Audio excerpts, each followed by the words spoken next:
Happy Tuesday, everyone. I am joined here with Ryan Lowe, and this is Office Hours. Everybody, welcome.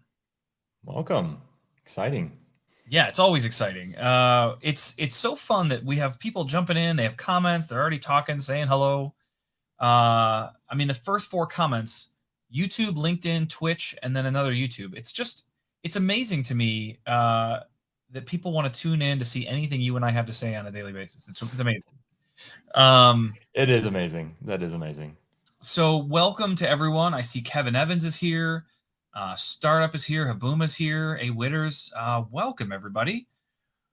We are here for yet another office hour. So as we do every week, we're here to answer your questions about Alexa, ambient computing, voice interfaces, whatever you got. We're here to do our best to answer your questions. So please fire away. I wanted to greet everybody standing, but I also really want to sit. I've got a headache today, not feeling super good, haven't slept well since the time change. So we're just going to drop it down just a little bit, and we're going to sit right here. So, Ryan, what's new with you, man? How's that time affecting you? No, so in Arizona, the time doesn't change, but everyone else does. So my calendar just goes completely sideways twice a year. So it's a little bizarre, but I think it's starting to cool off here. Starting to get really nice, starting to be able to do a lot more outside things like hiking. We went on our first family hike of the season this last weekend. So. What is cooled off in Phoenix, Arizona? Yeah, so that would be like the mid 80s would be nice and cool. You can go on a hike then. Mid 80s. Yeah. Right. Yeah. That's like brutal summer here in Ohio. But it's a dry heat. It is a dry heat. I always forget that. But in the mornings, if you get out early enough, you can get like mid 60s, like lower 70s. It's nice. In fact, I usually about this time start taking off mornings, so I can go on a nice like 10-mile hike or something, then get back and work. So I need to do that. We have something similar here in Ohio. We have the big swings in temperature, but it goes. You wake up and it's 34, and by the mid-afternoon, it's 65. Nice. I was outside last night in shorts and a t-shirt at 65, mind you, enjoying the warm weather while it still exists. And we started putting up our Christmas lights. Yeah. Now, they won't be turned on until after Thanksgiving. Yeah, I'm the only one in my family who thinks that we should wait till after Thanksgiving for the Christmas lights. You have the luxury of temperature to do that. If I wait till after Thanksgiving, it'll be 27 outside, and it's hard to use your fingers nimbly when it's that cold. And my kids already have a Christmas tree set up in their bedroom, like a little 3-foot one. Awesome. See, I'm the only one that can get the big one out because it's like stored away in like the attic, so no one else can actually physically get it. So that's my leverage I have, or the rest of the family. It's perfect until those kids get old enough. Exactly. Then I won't mind as much if they want to pull it out and do it everything. That's fine. Right. So we're really putting the lights up. We won't decorate the rest of the house until after Thanksgiving, but taking advantage of the last minute warm weather that we have right now, got to do it. Yeah, that makes sense. And we're doing something new. My wife piloted this last year, and it worked really well. We bought like some big bulb lights for the outside of the house, and when she put them up, the whole face of our house is brick. And so I was like, I'm not drilling things into the brick to hang some lights. Like I'm just not doing it. Right. And she goes, that's fine. I'll just use like a hot glue gun. And I was like, that will never work. I'm here to tell you it absolutely works, and it comes off completely clean on both sides. The glue peels right off of the lights, and it adheres to the brick so well, but you can just pull it right off, especially once it's cold. Interesting. It's amazing. So Fabio wants to know if I'm going to be controlling my Christmas lights with Alexa. Obviously, yes, for sure. But I won't be doing it in the manual way. I won't be like turn on the Christmas lights every day. What I'll do is I'll set up a routine, and so they'll turn on every day at like 4:30 or 5 when it starts to get dark here, and turn off again at like 8 in the morning. Nice. Yeah, I'll have them hooked up to some smart plugs. I got some from the company Wemo. They're made by Belkin, but the brand is Wemo, and they have some really nice outdoor plugs that I use. And actually, speaking of that, I have a cool video while we're waiting for some questions. Ryan and I just previewed this, but I'd love to show it to all of you. So we have this cool video that was just released, all about an interesting way to use smart home devices. So while I'm waiting for more questions, I'm going to share this video with all of you. So here you go. Ah, the forest. Hundreds of trees, thousands of birds, and millions of Alexa-enabled devices. Actually, there's about 150 devices in this forest, but who's counting? This is Scott. This is Jackson.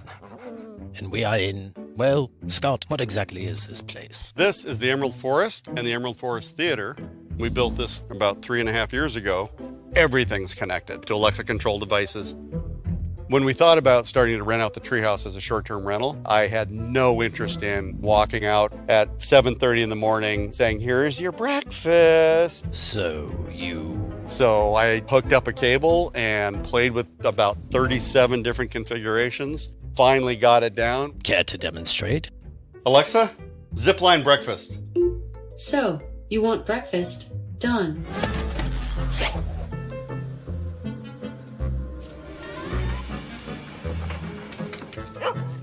Come on, bud.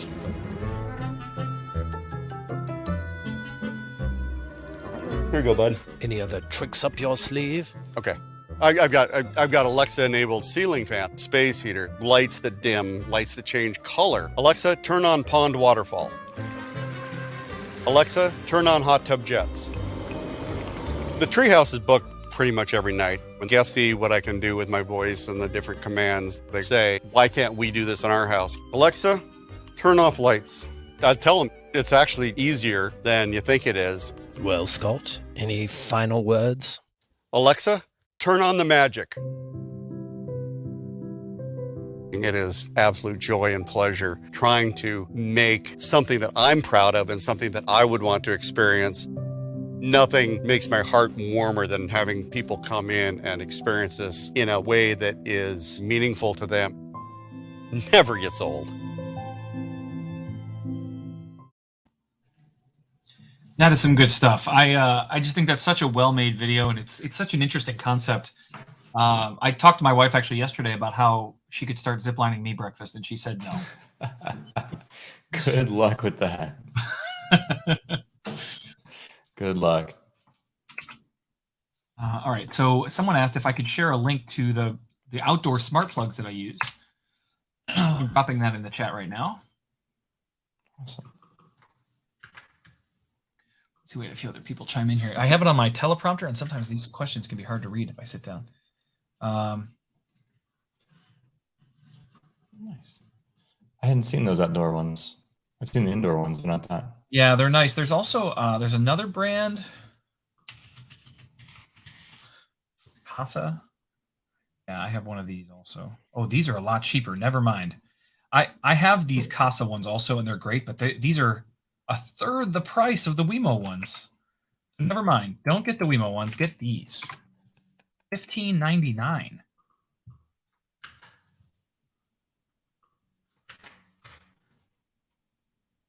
They also work with Alexa, so it's they're great from that regard. Okay, Oxygen Box wants to know, and actually this might be a good question for you, Ryan. Where is the most current and accurate information on installing the CLI? Yeah, I was looking at that. Probably I have an idea. I would think the tech docs. Yeah, the tech docs should be constantly updated. So this is a challenge, right? This is a challenge that we have as an organization who's evolving and iterating so quickly. Is how do you keep documentation in sync? And we do have. I would say the tech docs are the ones that are probably closest to being in sync. Maybe the GitHub repo for the CLI as well, because I think that's an open source project that we have out there. So that might also have information, but the tech docs should be the source of truth there. And if they're not, there's a place to leave feedback to say, hey, I think this is outdated, and our team will get on it and get it resolved. That's one of the. I just shared a link to that tech doc, and I'm going to share my screen here. So this is the page. I just posted this link on all the chat stuff, but this is the Ask CLI installation instructions, what you need to make sure you have set up, make sure you have AWS credentials, all that stuff if you want to use the AWS services. All of that is here, but you can see that this is what Ryan was referring to on the right-hand side here, feedback. And this allows you to provide feedback directly about what's good or bad about that page or any issues you may be having. So if you guys haven't used that feedback tab before, can't recommend it enough. We want your feedback. If there's things missing or things that you need, please fill that form out. Very helpful. And we do have a dedicated team to those tech docs. Yes, an amazing team of people too. Really, really talented and knowledgeable. They know the inner workings of some of this technology far better than Ryan and I ever will know. And so I really appreciate the fact that they are part of our team. Kevin Evans asked, working on my first skill with screens in mind, anything in particular I should pay attention to regarding screen sizes or element placement? Yes and no. I think that in general, if you're building for the standard 16:9 dimension, which is a lot of the devices, you're going to be just fine. But I think that you do need to make sure that you're paying attention to the different screen dimensions, certainly the one that is the shape of round, because those behave significantly different. Now, the thing that I don't want to tell you to do is, if you see a round screen, just ignore it. That's not really the behavior that we would encourage, but I certainly have seen people do that. The round screens just behave differently than the rest. Yeah, and Jeff, I just sent you a link. So we do have, when you're building out APL, there are a set of responsive components and templates that automatically try their best to resize the content for the different screen sizes and shapes and everything else. So I would start there with the responsive components and kind of build your layout from there. The other great resource that I always recommend is APL Ninja, which is a great reference library of already built views that you can start from. And then using the simulator to try out your skill in a bunch of different viewports as well. Yeah, and that's actually a good transition to the next question, Ryan, which is, can you confirm that progressive response works or not more likely with the developer console? I don't know how familiar you are with progressive response. I know you're still relatively new to our team, but the idea behind progressive response, for those of you watching, is that you can send a message that says, I'm still loading, or I need a few more seconds to get the information that I need. It's basically an intermediate response before you send your actual response.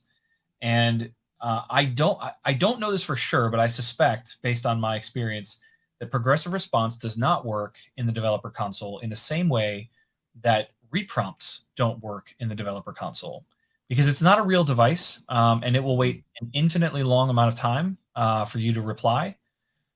My feeling is that you will not see the progressive response stuff happen in the developer console. I am curious though, Jawwork, almost said Jailwork.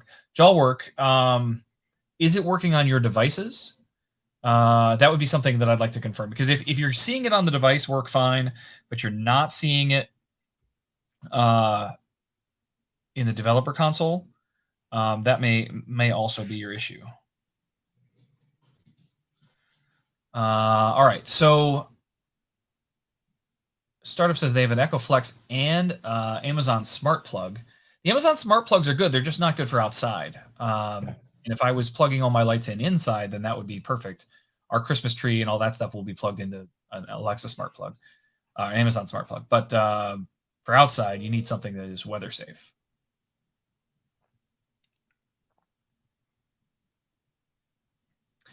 All right, what else do we have here? Hello, are you going to put a function on Alexa to block certain people or strangers from managing our home automation devices? My son is just playing to turn the lights on and off. If there are no voice profile blocking features, I would sell everything. Okay, so the vibe that I'm getting is you only want certain people to be able to control a device. I mean, that seems reasonable. I wonder if, and I don't know this, I'll have to dig into my phone here. Ryan, do you know, can you set up a routine that only responds to a specific person? I don't know off the top of my head. I'm going to look here. So I have the exact same problem here where my children will go and toggle with all my settings. This is why I don't have like the Christmas tree hooked up to an Alexa smart plug. It's because I already have enough trouble with my kids turning on and off everything else. I don't know about routines. That's a great idea. I have not figured out a way to solve this, but I haven't really tried that hard either. Right. As an example, these lights behind me are controlled by Alexa. Everything in my office is, and the kids love to change it whenever they want from any room in the house, and that's a problem. I got around it by renaming this something weird that they don't know what it is, but if they just hear me say it once, then right. It's a problem. So I refer to your name as Swagui Mongui. I don't know if that's right, but that's how I pronounce your username on Twitch. I don't think that there is specifically a way to do that. Now, that being said, each individual smart home manufacturer could have their own way to do this, because you can build that into a skill and say, I only want specific speaker ID A or B or whatever. But my bet is they haven't implemented that. So no, there is not currently a way to do that. But the note that I'm going to take back to our team is that you should be able to create routines that can only respond to your voice. Routine's a great way to handle that. Actually solve a lot of the problem. What do you, I mean, that feels right, Ryan. Like, I mean, it feels like a good thing, right? Yeah, because that's how, I mean, usually when I'm interacting with devices, it's through a routine, because I want to do many things at once, not just, I have 5 lights in my den. I don't want to turn them on each individually. Right. So routine seems like a good starting point. And it seems like the common denominator, because you're right, if a third-party manufacturer doesn't implement certain functionality, then having it go through an Alexa built routine could help with that as well. Got it. It seems like the logical place to put that. Yeah. And it would make it easy for everybody to build basically secure style routines. It's a curiosity to me why that isn't already there. That feels like an obvious thing to me. But I'll take a note on it here and we'll pass that along. In the meantime, Fabio on YouTube said, I'm developing a skill about wine, and then he uses the word terroir, Terroir. I don't know what that word is. But he says, do I need permission from terroir owner to talk about them? In general, no, you don't need permission to talk about something. And I'll give you a good example that I've built, which is my unofficial Star Wars databank. I do not have a relationship with LucasArts or Disney or Star Wars or George Lucas or anything. But I did build a skill that refers to all of the characters, weapons, planets, spaceships, everything in the Star Wars universe. And the way that you get around that is by referring to your skill as unofficial. And so my skill, if you want to use it, is called the Unofficial Star Wars Databank. And it contains all sorts of information about all sorts of Star Wars things. So my feeling is, in general, no, you would not have to ask for permission, but you would have to be very clear about the fact that you are unofficial. In your invocation name, in fact, that is one of the rules. But I guess I would need to know more about what you're trying to do. If you're just trying to talk about wine and give your opinions on things, all of that is fine. You can talk about that stuff all day. But if you're trying to pretend to be them or try to be the official company's skill or try to be an authority on something, that's where it starts to fall apart. And to be quite honest, I don't know how strict our certification is with some of that stuff. In some cases, I feel like they catch it when the copyright or trademark holder challenges us and says, hey, they can't have that skill up there. But for bigger names, bigger brands, right? If I was to say I was the official Microsoft skill or something like that, I'm betting they would say, you need to prove that you're Microsoft or that you have Microsoft's permission before you're allowed to publish this. So your mileage could vary there a little bit. If it's a smaller and lesser known thing, it's possible you might be able to get through certification. But if that copyright holder came to Amazon, they would be forced to take it down, of course. So I hope that answers your question. Be very explicit about being unofficial. Okay. Anthony Buford on LinkedIn. I like looking at the camera, but I'm having trouble reading these tiny questions, so I'm going to move my monitor. No worries. See if I can do this. Okay. Anthony Buford on LinkedIn said, can you return actual video or audio files when sending an Alexa response? I mean, any file. Are there restrictions? For example, only Amazon stored files. Anthony, yes and no. I think that, yes, you can return any video or audio file you want within the restrictions that Amazon provides. And those restrictions are just about bit rates and file formats, because at the end of the day, you're providing the video file, but we're providing the video player. And so you need to provide a video that works with our player, that our player can recognize and use. So video and audio are both tricky in that regard. We have some pretty significant restrictions, honestly, on audio as well, with the file types and the bit rates and the encoding that these things have. You need to make sure that you're following those rules, and those are very clearly laid out in our developer documentation and in our tech docs. So there are restrictions in the type of file and the size and the bit rate and those kinds of things. But as far as where it's stored, no, don't really care at all. I think the only requirement is that it is it an HTTPS endpoint. That's the only real requirement, I think, other than like file types and bit rates.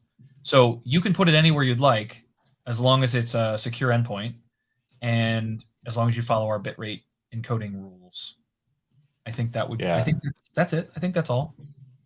Yeah, you'll see Amazon S3 or CloudFront referenced a ton, and that's just because it's convenient, because AWS and Amazon and the integrations there are really nicely done, but they don't have to be there. And in fact, I know I've talked to some developers who have found much cheaper places to host video where the streaming cost out of the source is a lot cheaper.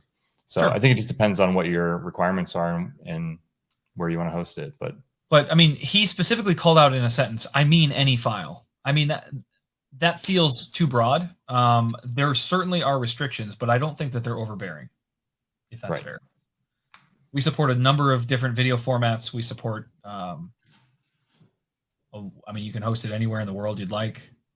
There's probably some like latency response time kind of stuff too. Like if you have like a 1987 PC that's sitting somewhere, it may not have the speed to produce that video file on demand where you need it to, but most modern anything should be fine.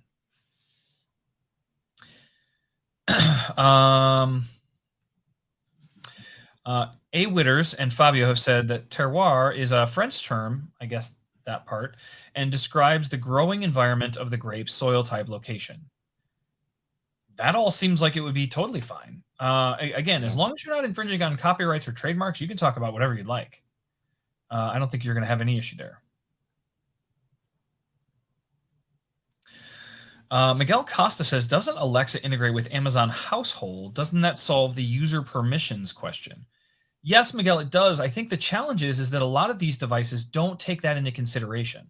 Mm-hmm. So when I add a new smart home device to my account, it doesn't verify or check. And there's no way for me to designate that, like, hey, only this person can talk to this device.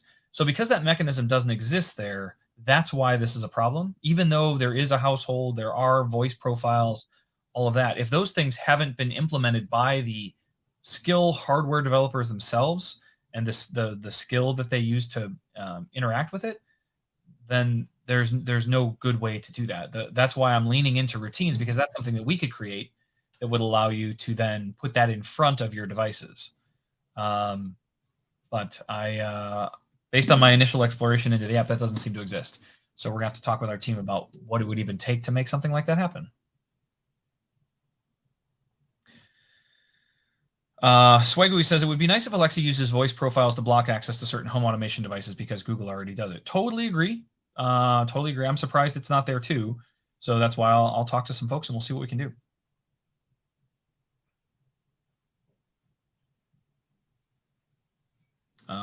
It is a shame that there's no feature for Alexa to block this to strangers with voice profiles.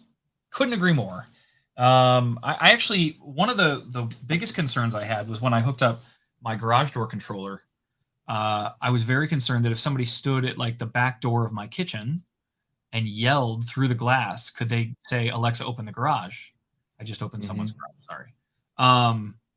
But I must have looked like a crazy person to my neighbors, but I was actually standing outside. I had the door closed and locked, and I was doing anything I could to just even get the wake word to register. I was yelling the A word over and over and over as loud as That's I could. awesome.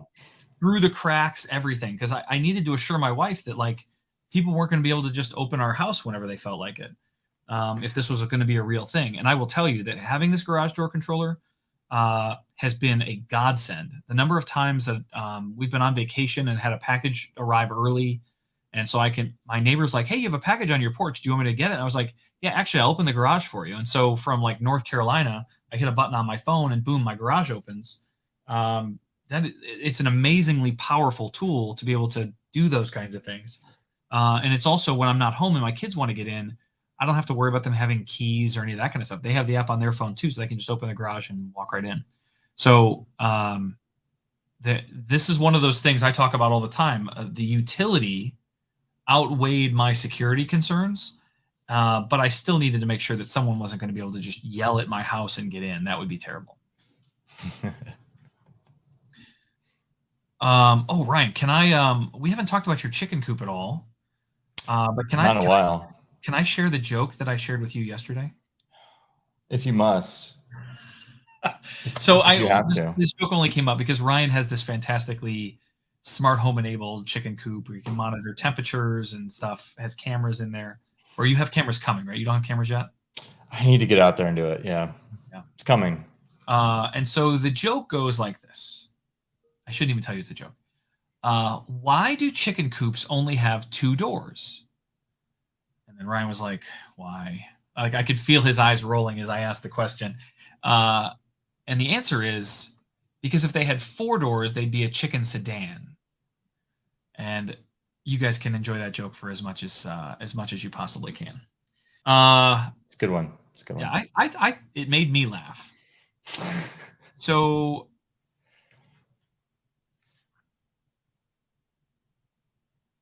let's see. In the case you're describing, Agency 2. In the case you're describing, however, each skill would need its own developer account in which the developer account name and skill invocation name would match. I'm not sure what that's referenced to. I think he's talking about situations in which you use a copyrighted name.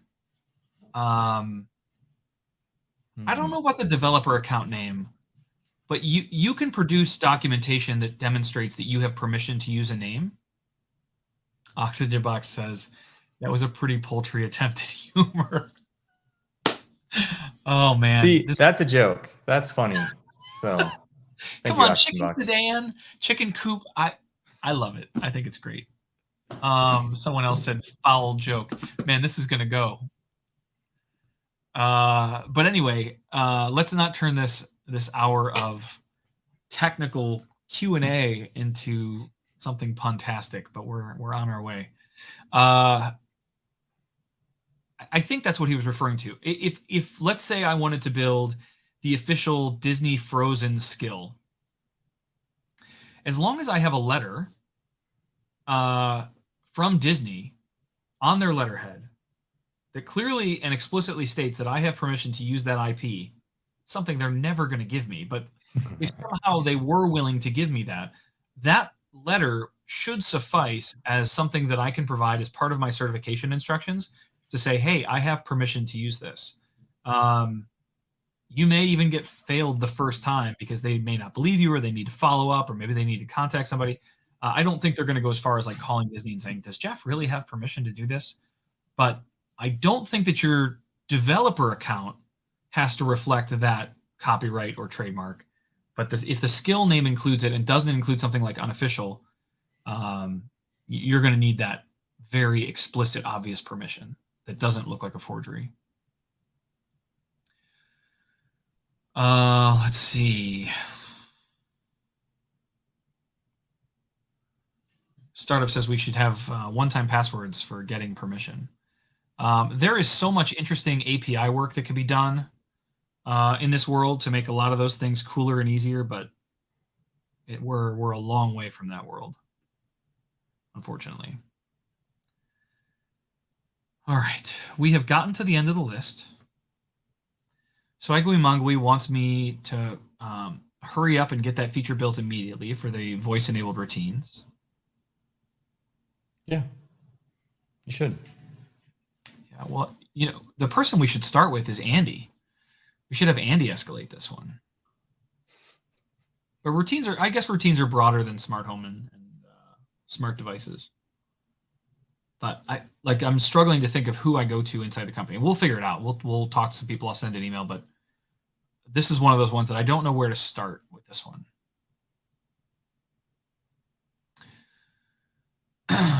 Startup wants us to offer either of those products. The outdoor smart plugs, apparently those aren't available on the Amazon India website where he's based. But I would imagine if you, one of the things that you can do on the Amazon website, if you guys haven't tried this, here, let me see if I can just share my screen.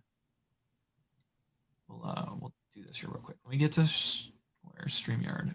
This is the pain of being the producer and the guest and all that at the same time. 1 second. I got too many pieces of hardware on my desk. Where did StreamYard go? Oh my goodness. Did I close it? No, we're over here. You guys are still here. Well, that's good. I can't find it. We're still here. I got you. I don't see it. Where? Slip between the cracks. That is so weird. Like the browser that is what? There it is. You're still here, so it's still open somewhere. But it's not. That's the weird thing. Like I don't. That's so weird. I'm gonna enter the studio again. You're gonna break everything. I know this is gonna destroy the world. Hi. He was right. He called it. He definitely called it. Why do I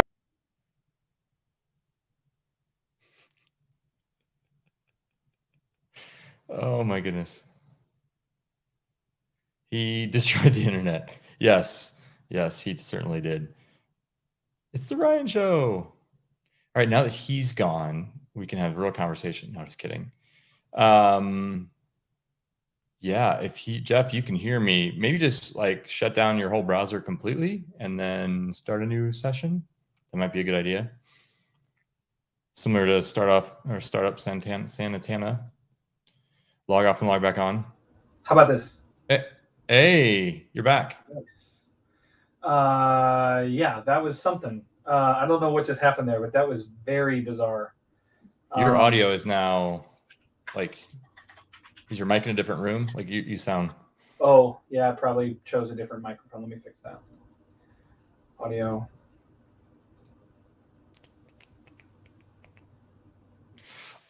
I'm trying startup. I'm trying.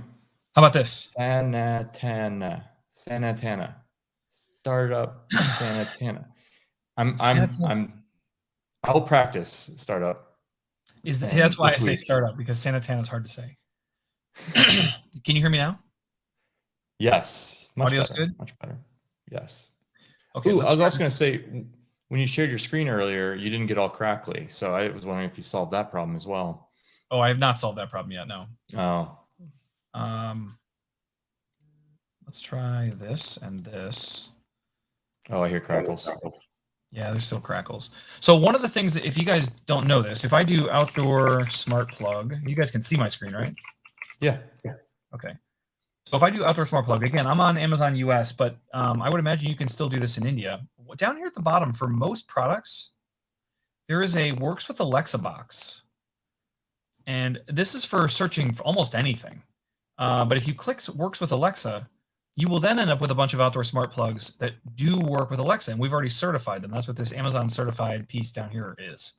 So while you may not have access to the Wemo one or the Casa one, I'm guessing there's probably something available in India that does meet that bar where you can check that box for Works with Alexa and search for outdoor smart plug and find one. If we certify it, it's probably a pretty quality device because that means that we've tested it and gone through the process of verifying that it does actually work with Alexa. So hopefully that gets you going in the right direction.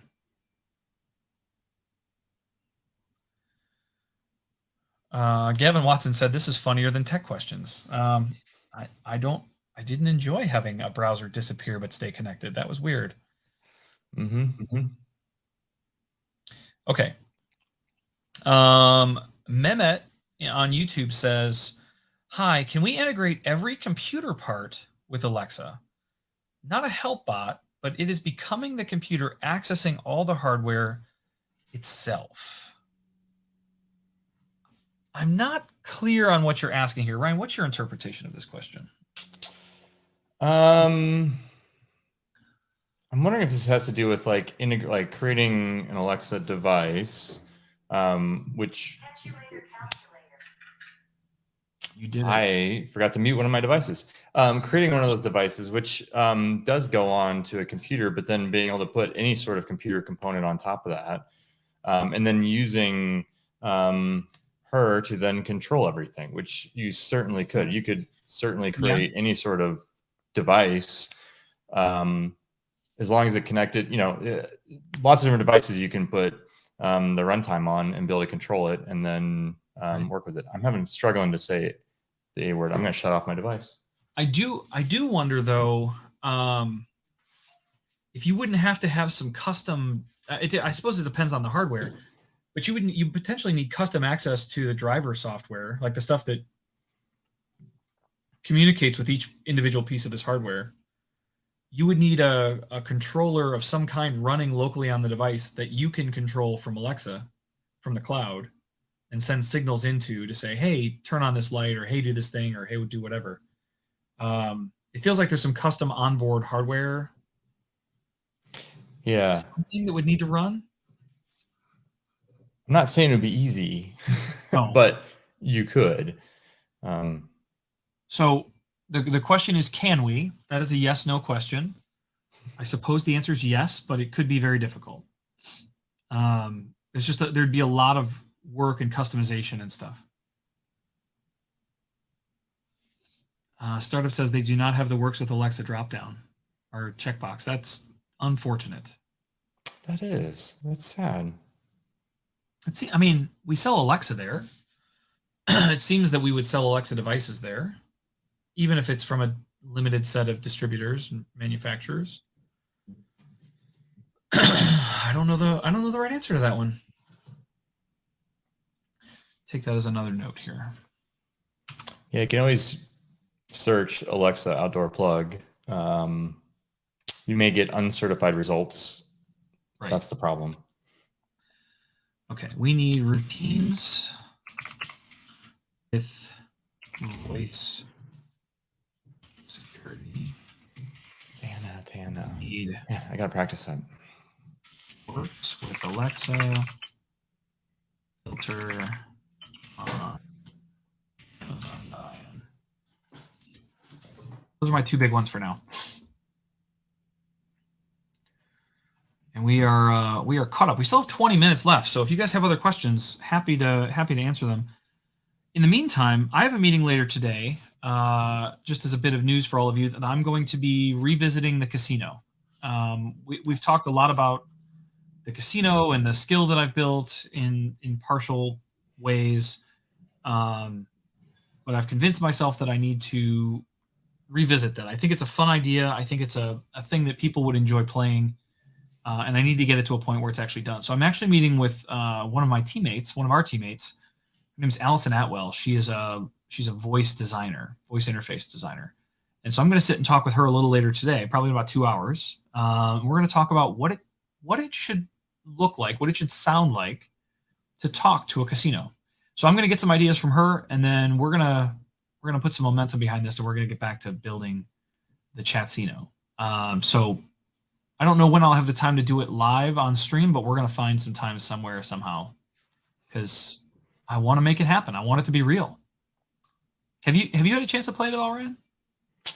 Ooh, no, you put me on the spot. No, sorry. No, that's all right. It's not publicly available, so I would have had to share. Oh, okay. Whew.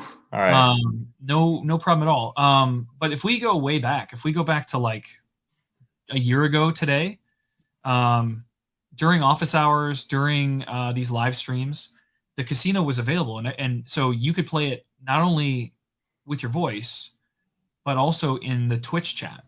And so we had built a chatbot that interfaced with the same code, and so it would allow you to play the casino, and then you could play on the device, and it was all the same coins, and it was awesome. So yeah, we're gonna have to get back to that. It was pretty fun. I'm less interested right now in deep diving on the chatbot side of it, although that was really fun. I really wanted to get to a point where you can play with your voice.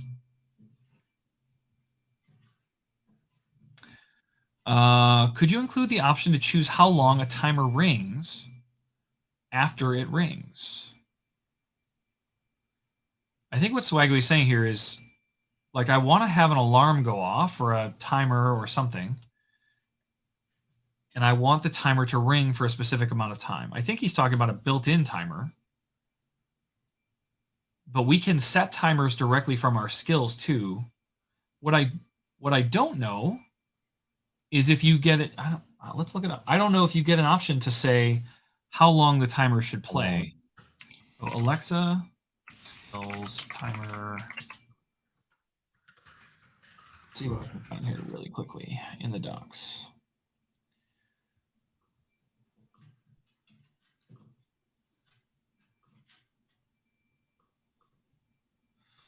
Oh, I see. Okay, so I found my answer pretty quickly.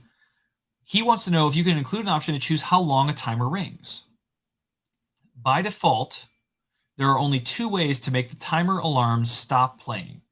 The first is the user says, Alexa, stop. The second is 60 minutes passes without the timer being interrupted. After 60 minutes, it will stop running. So my guess is that Swaggy wants a much shorter duration. If I had to guess here, 60 minutes is a long time to just have a timer go off when you maybe just wanted a quick beep or a reminder or something like that. So that's my suspicion, and it does not appear, based on what I just saw in the Alexa timers tech docs. Oh, I'm guessing you can't cancel a timer after it's started going off.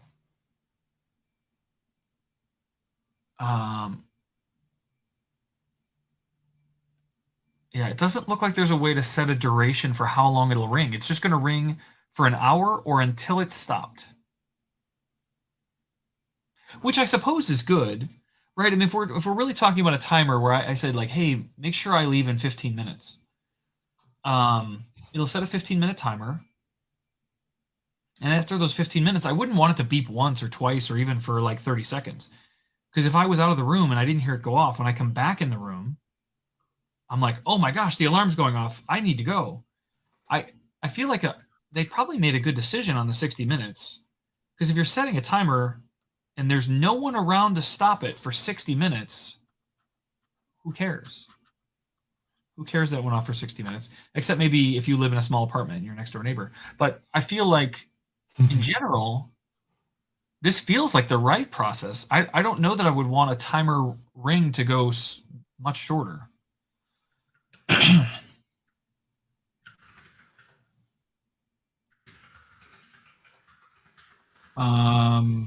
Yeah, I don't. Swaggy, so it doesn't look like it. I think the only option is 60 minutes or the user tells it to stop. But after 60 minutes, it will turn itself off. The next question, startup, I know you're asking about display units with USB where you can show different images. I don't have any suggestions for you on that. I would really need to better understand your entire use case. And I know you've asked about these wall switches and some other stuff. I just don't have enough information to understand what you're trying to accomplish. So I apologize. I don't have a good answer for you on that one. Raphael on LinkedIn said, hi, I have a question about in-skill purchasing.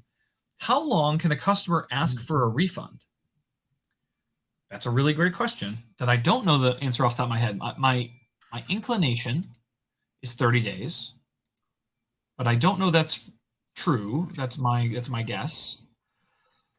So I'm gonna dig into the docs here and see if I can find it quickly. Yeah, I know about refunds, but I don't know about the refund window. All right. I found the docs. Interesting.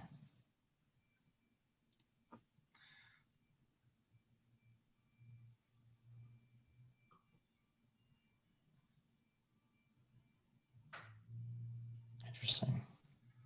Sorry, I'm just digging here quickly.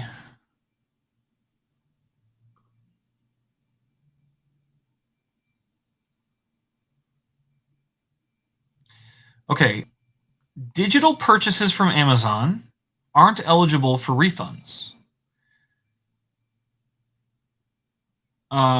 So by default, if a user just wants a refund because they didn't like it, that's not actually possible. But they do say here, in the case of accidental purchases, which someone could certainly claim whether or not it was actually accidental, we're going to trust the customer. So whether or not they're lying, they are going to get the behavior they want. Customers can contact Amazon customer service to request a refund. Amazon deducts refunds from monthly payments made to developers. You can find a refund on monthly earning reports for your skill. So I would imagine they don't specifically call it out here. I'm going to try and find an answer to this. How long does a user have to request a refund for an accidental purchase? Now, the reason I'm writing this down this way is because if they're claiming it's an accidental purchase, most of us would say, well, they would know pretty quickly, within a few hours maybe, or a day. But as we talked about earlier, sometimes children use these devices. And it's very possible that someone could come in and say, buy the 10,000 coin pack for $50. And you don't know that. You don't see it until it shows up on your credit card. So I would imagine there's probably some leniency for as many as 45 to 60 days between the lag between when you make a purchase and when it actually shows up on your credit card statement. Because people aren't looking at their credit card statements every day. If you have notifications set up, maybe you'll see it sooner than later, but you can't count on that stuff for people. So, Raphael, that's my answer, is that I would suspect it's no more than 60 days, but I would probably guess it's on a case-by-case basis, because our customer service agents have to determine whether or not they're going to grant that refund at all. And if someone calls it accidental, I would imagine they're going to be lenient towards the customer. Yeah, so the only thing I found was a forum question from over a year and a half ago or more, where at the very last response, at the very bottom of the page, Jason at Amazon says, it isn't possible to refuse refunds, as you must allow customers the option to refund at any point. So that seems to indicate that there is no time frame at all, but I don't know if I'd take that as documentation at this point. I think this would be an interesting thing to test too for all of us as the community. These are things that we can try and verify. So what I think you guys should do is go into one of my skills that has ISPs, buy a few things, and then wait a year. Just wait a while. Wait a year and see if you can still return it. Let's see how that works. Buy the expensive stuff too, so they really prioritize your effort. Obviously, I'm kidding on that. Don't go spend a bunch of money on my skills. But what I can recommend is maybe try that. Let's play around and see what our individual experiences are. If there's a skill you like, go buy something from them for $1 or $2 and wait 45 days and see if they'll let you take it back. I think that would be an interesting experiment, because I don't know how far they would let that go, especially if you call it an accidental purchase. I think we have to be reasonable with the way credit cards and things work, that it could be a reasonable amount of time before people notice that there was an accidental purchase. Do you need another Red Bull? Are you okay over there? I need all the Red Bull. Actually, today was my last one. So my wife and I are back in the saddle of this crazy diet we're on, which is no sugar, no flour. It works fantastically well. We're going to power through to Christmas and see how it goes. But with that also includes no artificial sweeteners, which means I can't even drink the diet Red Bulls. So we're gonna be on. Just gonna be grumpy over the next 6 weeks. There will be no caffeine in my life for the next 45 to 60 days. I respect you, but wish you best of luck. Thank you. It's madness. It's madness. Phelps Inc., thank you for the shout out about the Alexa Slack. If you guys aren't in the Slack, you can get the kinds of questions you're asking today answered by the community, often in a much shorter period of time. Put a URL here for you. It's alexa.design/Slack.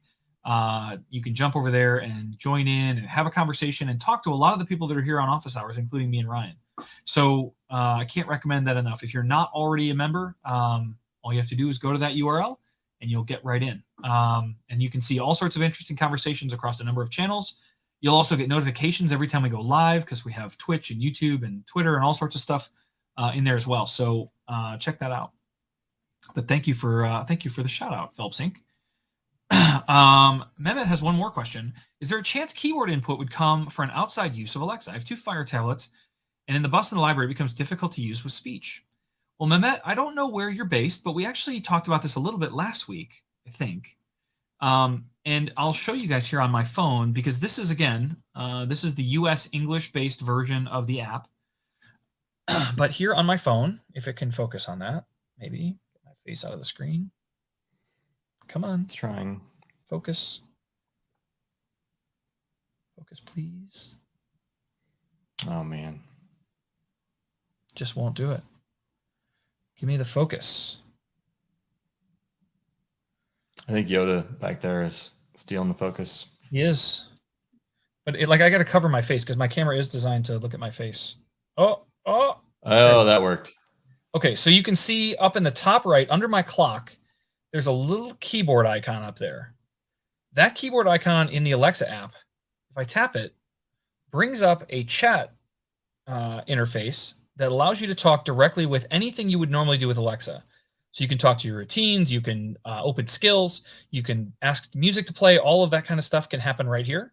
So I know it's not available in all of the languages, all of the skill versions, but in the US English one, it most certainly is. And I hope that that'll be rolled out to more countries, more locales in the near future. That keyboard mode has been around for about a year, and it is wonderful for places where you don't really want to talk out loud.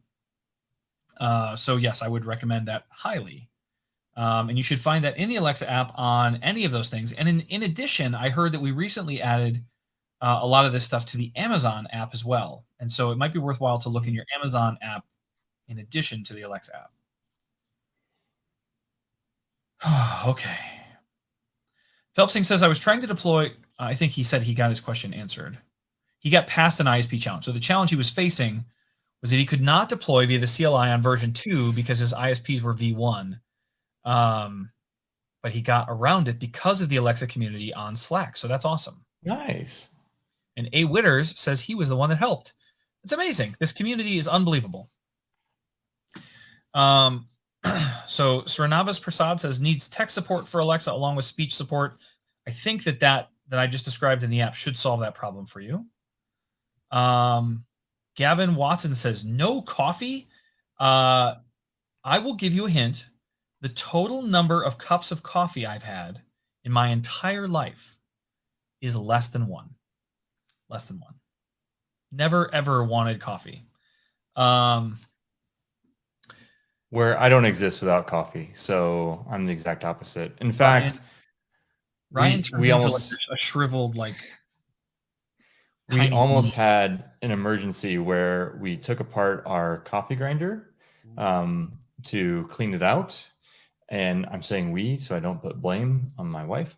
And then we had trouble getting it back together again because we lost a piece temporarily. And there was panic.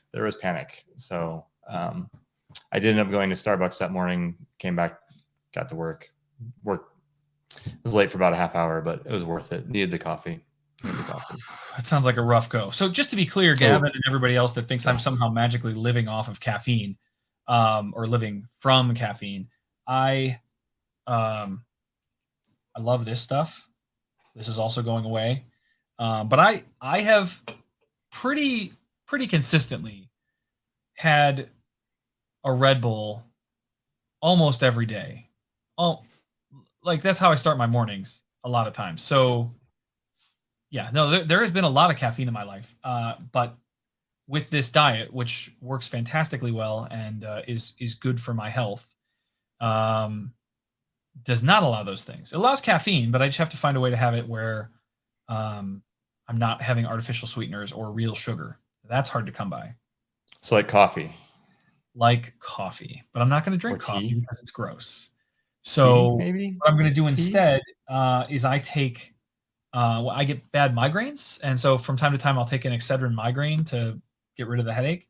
But Excedrin migraine has a lot of caffeine in it. And so on those days when I'm in a pinch, I just pretend like I have a headache and pop one of those. Oh, that was a lot. Okay, we have 4 minutes left. Startup wants to know, is there a common keyboard for all the Alexa Echo gadgets? There is no physical keyboard that I'm aware of that you could pair with or connect to Alexa devices. There is a keyboard on the screens of devices that have screens, touch, digital keyboard. But no, I'm not aware of a physical keyboard that you could pair with an Alexa device. A Witters also just noticed that sound detection is now available as routine triggers in the UK. That's great. Snoring is actually a really interesting one. I set up a routine to play some loud music every time I snored, and I did that for one night and then realized that I prefer sleeping rather than knowing how often I snore. So I turned it off again. But it definitely worked. We also have a fun routine in our house. My dog's name is Mabel, and she's blind. And so when someone comes to the door, rings the doorbell, whatever, her natural instinct is to bark. And until she gets to meet the person, she doesn't really stop barking. And so I built a routine that when it hears barking, it says, "Mabel, please stop barking," which is pretty funny to hear Alexa say all the time when because she barks a few times a day, especially as we have all this construction going on in our house. So funny stuff. Yeah, baby crying, snoring, dog barking, cough. You guys should also have like breaking glass. That's another common one. Mm-hmm.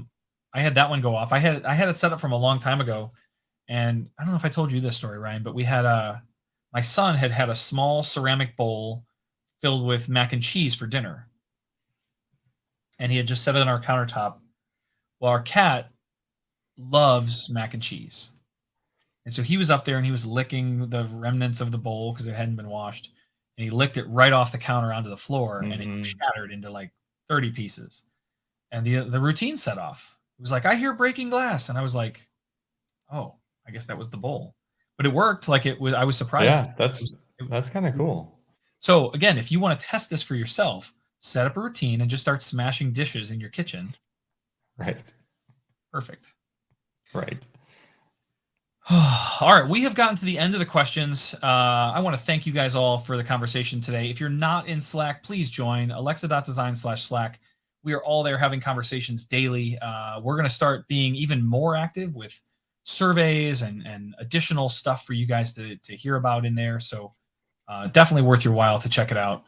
But in the meantime, I think we're done for today. So Ryan, thank you for being here, man. Thanks for being my co-pilot in this wonderful world of office.